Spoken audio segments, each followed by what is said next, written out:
Projekt on navigatsiooni ja tulemärkide juhtimissüsteem. Auhind anti üle messil Tehnoloogia 2000. Tulemärgi projekt säästab riigil miljoneid kroone ja loodud süsteem teeb ära 800 inimese töö. Sellised moodsad meretuled põlevad mitmel pool Euroopas. Meresõitja saab tulede abil oma liikumissuuna paika. Vaevalt pääseb keset suurt vett, aga märgile nõnda lähedale, et sealt lugeda näeks väikest kirja Estonia. Eestis tehakse kõige moodsamaid meremärke. Laevade sõitmiseks merel on vajalik see veetee tähistada ja selleks peavad sealt tuled põlema. Ükskõik mismoodi need tuled on tekitatud. Praegust 20. 21. sajandil need tuled tekitatakse elektrooniliselt põhiliselt ja kogu selle elektroonika taga, tulede taga on suur aparatuur, mis peab olema reserveeritud, väga töökindel, mis peab olema sides, ta peab olema mingisugustest keskustest, hoolduskeskustest ja navigatsiooni juhtimise keskustest jälgitav. Ja et kui mingisugune tulemärk, mis tähistab seda teed, langeb välja, siis peab laevasõitja sellest teada saama väga kiiresti. Küberneetika aktsiaseltsi tiiva all asuva arendusbüroo EKTA rahvas on meremärkidega tegelenud juba 93. aastast, kui Veeteede Amet meremärgimajanduse korraldamiseks uue süsteemi tellis. EKTA on täielikult vallutanud ka Leedu, Lätiga on kontrahti tegemine pooleli, sihikul on Venemaa ja Rootsi. Nad peavad töötama 10-15 aastat ja eriti rasketes tingimus vahet pidamata. Et kui meie lähenemisime asjale, siis me võtsime ta nii, et nagu ta oleks üks sõjaväetoode. Võib juhtuda, et Eesti meremärgid on varsti ka Panama kanalis ja Bosporuse väinas. Eesti meremärgitegijad noolivad neidki strateegilisi paiku. Eesti on olnud hea katsetamise koht, parajalt nii väike, et katsetustega algust teha ja parajalt suur, et rääkida tõelisest tulemärkide seire ja juhtimissüsteemist. Tulemärkide asukoha kontrollimiseks ja kellaaja täpsustamiseks kasutatakse satelliitsidet. Praegust on ikkagi tulipunktis meil üldse turundusküsimus, see on kõige raskem asi kõigile Eesti firmadele, kuidas ennast üldse läbi lüüa.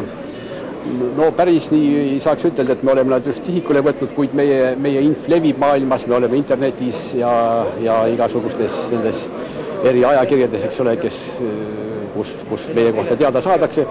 Aeg-ajalt on avalikkuses juttu tehtud imelistest pumpadest ja põnevatest mõõteriistadest, aga need ärid lähevad üsna vaikselt. Innovatsiooni auhinna võitnud seltskond üritab nüüd tungida ka maaliikluse valdkonda. Fooribisnis oleks sobilik, sest just praegu on foorinduses toimumas revolutsioon, hõõglambid asendatakse moodsate valgustioodidega. Eestlased suudaksid hakkama saada odavate süsteemidega, kuid jäävad raskustesse tootmise korraldamisega. Mõistlik oleks foore toota tuhandetes, siis püsiks ka konkurentsis.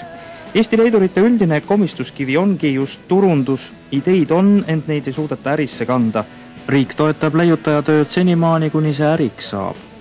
Skeem näeb välja järgmine.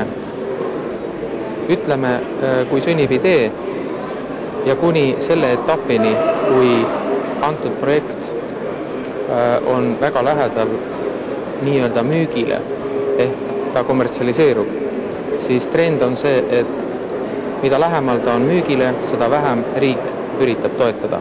Mida kaugemal ta sellest on, ehk mida sügavamal on juured teadusuurimise valdkonnas või tootearenduse valdkonnas, seda rohkem tegelikult riik planeerib seda toetada.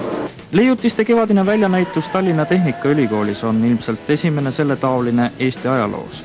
Tooni andsid kohalikud kõrgkoolid ja mõned suurfirmad. Praegu kulutab riik innovatsiooniks ehk tehnouuendustööks 0,6% sisemajanduse kogutoodangust. Elegantne oleks kulutada 1,2% ehk 187 miljonit krooni, siis oleks Eesti Ida-Euroopa ja Ladina-Ameerika tasemel. Ent raha on muidugi vähe. Keskmine projekti toetamise suurus on suurusjärgus 600 000 krooni ja neid projekte on mitmed sajad. Seega puuduseks võib välja tuua selle, et projektid on väikesed ja projekte on palju, mis raskendab nende järele monitoorimist ja efektiivset juhtimist. Rõõmu 3-0 jätkub veel 224.